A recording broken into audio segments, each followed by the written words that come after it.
सो hey everyone, आप सभी को मेरा नमस्कार।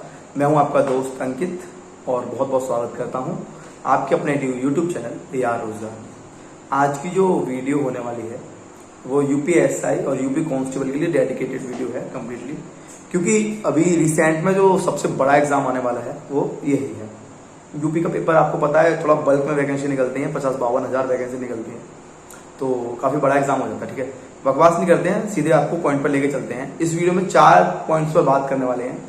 नंबर पहला तो ये है कि बच्चों का ये कंफ्यूजन है कि पेपर के फॉर्म कब डालेंगे, और दूसरा पेपर कब होगा, तीसरा कि 5 महीने अगर हैं अभी आपके पास एग्जाम्स के तो क्या पॉसिबल है 5 महीने में तैयारी की जा सकती है। नंबर 4 कि आप किस तरह से पढ़ाई करेंगे या आपकी स्ट्रेटेजी क्या होगी। ठीक है, तो सभी पॉइंट्स पर बात करेंगे। तो पहला पॉइंट लेता हूं, अगर आप चाहें तो एक व्हाइट पेपर उठा सकते हैं जिस पर आप नोट डाउन कर लीजिएगा प्लीज, क्योंकि होता है क्या है कि जितने सिंसियरिटी से आप वीडियो को देखते हैं उसी में आपका फायदा होता है। ऐसे आप 50 वीडियो देख लेना, उससे कोई मतलब नहीं निकलने वाला।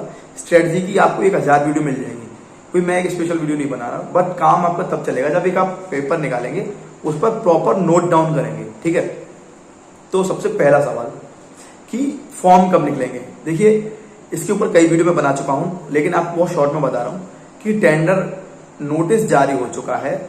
ठीक है, एग्जाम्स के टेंडर तो शायद उठ भी गए हैं। ठीक है, और फिजिकल का भी टेंडर उठने वाला है, जितनी जल्दी हो जाएगा 16 तारीख तक ये कंपनी अपना टेंडर फुलफिल कर देंगे, उसके बाद टेंडर बहुत जल्दी उठ जाएगा।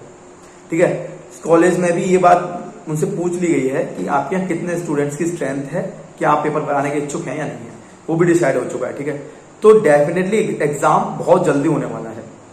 और फॉर्म अगर आपके पढ़ेंगे तो मोस्ट प्रोबेबली है कि नवंबर के स्टार्टिंग में पढ़ जाएंगे, अक्टूबर के लास्ट में पढ़ने के चांसेस हैं। ठीक है, और एग्जाम जो आपका है वो जनवरी के लास्ट में भी हो सकता है। लेकिन क्या होगा कि अगर नवंबर में आपके फॉर्म पड़े तो कोई भी एजेंसी लेगी तो उसको 2-3 महीने तैयारी में भी लग जाते हैं, 1.5-2 महीने आपको आराम से तैयारी में लग जाते हैं। तो मेरा जो अनुमान है, और आप जो एक अनुमान मान के चल सकते हैं, वो फरवरी का मान के चल सकते हैं। ठीक है, तो अभी आपके पास इस चीज के कुल 5 महीने पूरे मोटे मोटे 5 महीने बच जाते हैं। ठीक है, क्या अक्टूबर, नवंबर, दिसंबर, जनवरी और फरवरी। तो आपको जिस किसी भी एग्जाम की तैयारी करनी है, चाहे वो कांस्टेबल हो चाहे वो यूपीएसआई हो, आप 5 महीने का एक अपना टाइम लेके चलेंगे। और अब तीसरा क्वेश्चन है वो ये है कि क्या 5 महीने में तैयारी की जा सकती है। बहुत अच्छे से की जा सकती है, सीधा जवाब। ठीक है, ज्यादा बकवास नहीं। आप अगर आप तैयारी करेंगे 5 महीने में तो बहुत बेहतरीन तैयारी हो जाएगी और आप डेफिनेटली सिलेक्शन ले लेंगे। कोई भी आपको रोक नहीं सकता सिलेक्शन लेने के लिए, लेकिन बशर्ते आपको उन 5 महीनों में तैयारी करनी है, बकवास नहीं करनी है। ठीक है, किसी को दिखाने के लिए पढ़ाई नहीं करनी, किसी के लिए नहीं करना, बस अपने लिए करनी है। ठीक है, तो हो सकता है कि इन एग्जाम्स के निकलने के ऊपर आपकी आगे की पूरी जिंदगी निर्धारित हो। तो आप देख लीजिएगा आपको इन 5 महीनों में क्या करना है, पढ़ना है या फिर वही ढर्रे से जिंदगी आगे व्यतीत करनी है। ठीक है, तो ये आपके 2-3 पॉइंट हो गए। 5 महीने में तैयारी हो सकती है, नहीं हो सकती, और पेपर कब होगा। अब मेन पॉइंट है जो आपके एग्जाम की स्ट्रेटेजी क्या होगी। स्ट्रेटेजी आपकी क्या होगी, आपको किस तरह से पढ़ना है और क्या क्या पढ़ना है, कितना पढ़ना है। ठीक है, अब स्ट्रेटेजी के लिए मैं आपको बताऊं आपको करना क्या है। अगर आपने कोई भी ये ना समझे कि मैं आपको कोचिंग के लिए फोर्स कर रहा हूं, ठीक है, लेकिन जो बेस्ट वे होता है किसी भी तैयारी को करने का, मैं आपको वो बता रहा हूं। ठीक है, तो जो बेस्ट वे है वो ये है कि अगर आपने कोई कोचिंग को अभी तक परचेज किया है तो बहुत अच्छी बात है, आप वहां से कोर्स कर रहे होंगे। अगर आपने नहीं किया है तो अगर आपके पास अगर हो सकता है 1000 रुपए आप कहीं से कर सकते हैं, तो आप जाकर एक बार कहीं से भी एक बार कोर्स परचेज कर लीजिएगा और उस कोर्स को डेडिकेटली पूरा करिएगा। एक भी क्लास नहीं छूटनी चाहिए, एक एक क्लास आपको करनी है। मैथ रीजनिंग की तो स्पेशली आपको क्लास वहां से करनी ही करनी है। ठीक है, अगर आप चाहें तो हिंदी और जीएस को खुद से पढ़ सकते हैं, लेकिन मैथ और रीजनिंग आपको डेफिनेटली किसी टीचर से करने हैं। टीचर से करने के बाद आपको क्या करना है, कोई भी एक बुक लेनी है प्रीवियस ईयर की, उसके क्वेश्चंस लगाने हैं। आप अगर मैथ्स कर रहे हैं तो किरण की भी आती है प्रीवियस ईयर की, पिनेकल की भी आती है, जिसमें प्रीवियस ईयर के सारे क्वेश्चन होते हैं। आप वहां से प्रीवियस ईयर के क्वेश्चन उठा सकते हैं। लेकिन आप प्रीवियस ईयर के क्वेश्चन कब कर पाएंगे, वो आप तब कर पाएंगे जब आप पहले से कोई एक बैच कंप्लीट कर चुके हो। तो मेरा आपको ये सजेशन है कि आप अभी जाइए, कोई एक बैच परचेज कर लीजिएगा 1000 रुपए का। बहुत बड़ी बात नहीं है।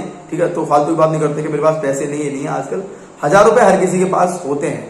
अगर नहीं होते तो प्लीज कैसे भी अरेंज करेगा, प्लीज ठीक है, आपके भविष्य की बात है, आपको ही थोड़े से एफर्ट उठाने पड़ेंगे, तो कोई और करने नहीं आएगा। प्लीज आप कर लीजिएगा एक बार और कोई सा कोर्स परचेज करिएगा, ठीक है। पहला पॉइंट, आपने कोई सा कोर्स खरीद लिया, आपने उस कोर्स में मैथ्स और रीजनिंग को टीचर से पढ़ाया। अब करना क्या, 100% बिल्कुल टीचर पे डिपेंड नहीं हो जाना, आपके जो सर कराएंगे और वो ही हम करेंगे और सिलेक्शन ले लेंगे, नहीं। अगर आपने टीचर से पहले कोई भी एक चैप्टर पढ़ा, ठीक है, उस चैप्टर को पढ़ने के बाद आप दो तरह से जा सकते हैं। पहले आपने कोई चैप्टर पढ़ा, मान लीजिए आपने परसेंटेज पढ़े, उसके बाद आपके पास एक प्रीवियस ईयर की बुक है जिसमें या तो केवल मैथ्स की सारे क्वेश्चन हो या चैप्टर वाइज हो, जैसे परसेंटेज के प्रीवियस ईयर कौन कौन से आए थे, यूपी एसआई में कौन से आए थे, यूपी कांस्टेबल में कौन से आए थे। आप कोई सी भी बुक ले लीजिएगा, उस बुक से उस चैप्टर को करिएगा। आपको सबसे बेहतरीन तरीका बता रहा हूं, ऐसा तरीका बता रहा हूं कि इससे आप मतलब कोई भी आपका सिलेक्शन रोक नहीं पाएगा, डेफिनेटली बता रहा हूं, ठीक है। तो आपने किसी टीचर से पढ़ा, उसके बाद उस चैप्टर को किसी बुक से किया, इट्स मीन आपका वो चैप्टर एकदम कंप्लीट हो गया। अगर आपने किसी टीचर से पढ़ा और आप अगले चैप्टर पे चले गए, तो हो सकता है कि वो जो चैप्टर हो वो आपके दिमाग में उतने अच्छे से ना बैठ पाए। लेकिन अगर आपने किसी टीचर से पढ़ा और उसके बाद उसके क्वेश्चंस भी कर लिए, तो वो समझ लीजिएगा आपके दिमाग में सेट हो गया। किसी भी टीचर से पढ़ते हैं तो आप उसके पर्सनल नोट्स जरूर बनाइएगा, नोट्स के बिना कुछ भी नहीं है, ठीक है। कभी कभी क्या होता है कि बच्चे नोट्स नहीं बनाते, सिर्फ रफ पे करते चले जाते हैं, लेकिन बाद में जो रिवाइज करना होता है तो उनके हाथ में कुछ भी नहीं होता, ठीक है। तो आपको करना क्या है, आपको नोट्स जरूर बनाने हैं जो कि एग्जाम्स के टाइम आपको रिवाइज करने का काम करेंगे, ठीक है। तो नोट्स बनाइएगा बहुत अच्छे से और बहुत कंसाइज वे में, बहुत उसमें ऐसा फैला फैलो के नहीं लिखना, बहुत छोटा छोटा अपना कंसाइज करके संक्षेप में, यानी कि आपको वो नोट्स बनाने हैं और नोट्स के साथ उनकी प्रैक्टिस करनी है। और इसी तरह से आप हिंदी के साथ और जीएस के साथ भी जा सकते हैं। अब हिंदी में अगर आप चाहते हैं किसी टीचर से पढ़ना, तो मैंने आपको पहले भी एक वीडियो में बताया था, नवीन सर हैं अंकित भाटी चैनल पे, बहुत अच्छा पढ़ाते हैं हिंदी, आप उनसे पढ़ लीजिएगा। रोजगार विद अंकित पर नवीन सर बहुत अच्छा पढ़ाते हैं, आप उनसे पढ़ लीजिएगा और उसके बाद प्रीवियस ईयर कहीं से क्वेश्चन कर लीजिएगा, आपकी हिंदी कंप्लीट हो जाएगी वहां से। और जीएस भी अगर आप इसी तरह से पढ़ना चाहते हैं तो ठीक है। अगर आप इस तरह से नहीं पढ़ना चाहते और अगर आप चाहते हैं कि आपको कोई मैं बुक बता दूं जिससे आप बुक से कंप्लीट कर लें, तो मेरे पास एक बुक है जिसका नाम है नालंदा, ठीक है। नालंदा पब्लिकेशन की एक बुक आती है, शायद उसके ऑथर का नाम है पृथ्वीनाथ पांडे, हाँ, नालंदा पब्लिकेशन की बुक है, और या लूसेंट, इन दोनों में से जो भी बुक आप उठा लेंगे आप कर लेंगे अपना कंप्लीट कोर्स, ठीक है। कांस्टेबल में लेवल थोड़ा सा डाउन रहता है तो आप लूसेंट के साथ जा सकते हैं, आराम से कर सकते हैं। लेकिन ऐसा ही में थोड़ा सा लेवल अप हो जाता है तो आपको या तो दो बुक का कॉम्बिनेशन लेके चलना पड़ेगा, लूसेंट और नालंदा का, या आप केवल नालंदा भी पढ़ सकते हैं, वहां से भी आपका काम हो जाएगा। जब आप मान के चलो आपने नालंदा बुक ली, उससे आपने एक चैप्टर कंप्लीट कर लिया, संज्ञा का चैप्टर कर लीजिए, ठीक है। उसके बाद आपको क्वेश्चन की प्रैक्टिस करनी है। अब वो क्वेश्चन की प्रैक्टिस कहां से करनी है, उसके भी दो सोर्स हो सकते हैं, आप ये नोट डाउन करते जाइएगा सारी चीज। नालंदा की बुक में कोई चैप्टर पढ़ा, उसके बाद आपको क्वेश्चन की प्रैक्टिस करनी है। अब वो कहां से करेंगे, वो आपको एक सफेद किताब होती है हिंदी की, जिसके बारे में सभी बहुत अच्छे से जानते हैं, उस किताब को लाइएगा और अच्छे से करिएगा।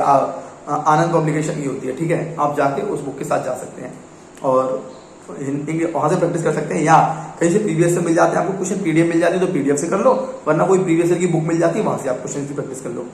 ध्यान इस बात का देना है कि किसी भी बुक से चैप्टर पढ़ना है या किसी भी टीचर से चैप्टर पढ़ना है, उसके बाद आपको खुद से प्रैक्टिस जरूर करनी है। मेरा कहने का मतलब यही है, मैं इसलिए आपको जोर दे रहा हूं कि आपको खुद से प्रैक्टिस जरूर करनी है। और इसकी प्रैक्टिस के लिए आपको बुक तो बहुत मिल जाएंगी, बुक अगर बताएंगे तो बुक की अलग वीडियो बनाऊंगा, ठीक है। तो जो मैंने बताया वो स्ट्रेटजी यही है कि आपको पहले किसी टीचर से अपना बैच कंप्लीट करना है, उसके बाद प्रीवियस ईयर क्वेश्चन लगाने हैं, ठीक है। तो उसके बाद भी अगर आपका कोई भी डाउट रह जाता है, कोई भी मतलब चैप्टर छूट जाता है, तो आप अलग से किसी टीचर से पढ़ सकते हैं। लेकिन अगर आप किसी टीचर एक का बैच लेंगे ना, वहां से बैच से आप अच्छे से कंप्लीट कर लेंगे, तो 3-4 महीने में आप बैच कंप्लीट करेंगे, लास्ट के 1 महीने में सिर्फ प्रैक्टिस रह जाएगी आपके पास। तो ये आपकी 5 महीने की स्ट्रेटेजी रहनी चाहिए कि आपको कितना क्या पढ़ना है। संडे को आप सिर्फ और सिर्फ प्रैक्टिस के लिए छोड़िएगा, क्योंकि संडे को कोई क्लास भी नहीं होती, तो संडे को सिर्फ आप प्रैक्टिस कर सकते हैं, ठीक है। तो 6 दिन पढ़ाई करिएगा, संडे को प्रैक्टिस करिएगा, लेकिन पढ़ते लगातार रहिएगा। 5 महीने में हार्डली आपके 2-4 दिन होने चाहिए जिसमें आपने पढ़ा नहीं है, जिसमें आपने छोड़ दिया वो दिन। तो हो सकता है ऐसा हो जाता है, क्योंकि आजकल की लाइफ स्टाइल ऐसी है, तो ऐसा होना बहुत लाजमी सी बात है, आपके साथ ऐसा हो सकता है। लेकिन कोई भी सप्ताह ऐसा नहीं जाना चाहिए जिस सप्ताह में आपने पढ़ाई ना की हो। कोई भी क्लास आपकी छूटनी नहीं चाहिए, लगातार क्लास करते रहना और उसको करते रहना, ठीक है। अगर आपको जॉब चाहिए तो आप खुद ही मेहनत करेंगे। मैं आपको एक बाहर से मोटिवेशन भर दूं कि नहीं करना है और ये 2-4 शायरी सुना दूं, उससे कुछ नहीं होना। कुछ भी नहीं होना, आपको पढ़ना खुद है, नौकरी आपको खुद लेनी है, सैलरी आपको खुद लेनी है, आपका घर आपको खुद चलाना है, ठीक है। तो जिसके ऊपर जिम्मेदारी है वो पढ़ेगा, जिसके ऊपर जिम्मेदारी है या नहीं है पता नहीं, वो पढ़ना चाहता नहीं चाहता, वो कुछ भी मोटिवेशन देने के बाद नहीं पढ़ेगा। अगर आपको नौकरी चाहिए तो आप इस स्ट्रेटजी में 5 महीने काम करिएगा जो मैंने आपको बताई, नोट डाउन कर लिया होगा आपने, और उसको फॉलो करते हुए आगे बढ़िएगा, डेफिनेटली आपका सिलेक्शन होगा। अगर आपको कोई भी डाउट हो तो कमेंट सेक्शन में जाइए, कमेंट करिएगा, उसके ऊपर वीडियो बना दूंगा, आपके कमेंट का तो रिप्लाई कर ही दूंगा 100%, ठीक है। तो इस वीडियो को मैं यही समाप्त करता हूँ, अगली वीडियो में मिलूंगा इसी धमाकेदार आवाज के साथ। तब तक के लिए आप सभी को मेरा नमस्कार, जय हिंद, जय भारत।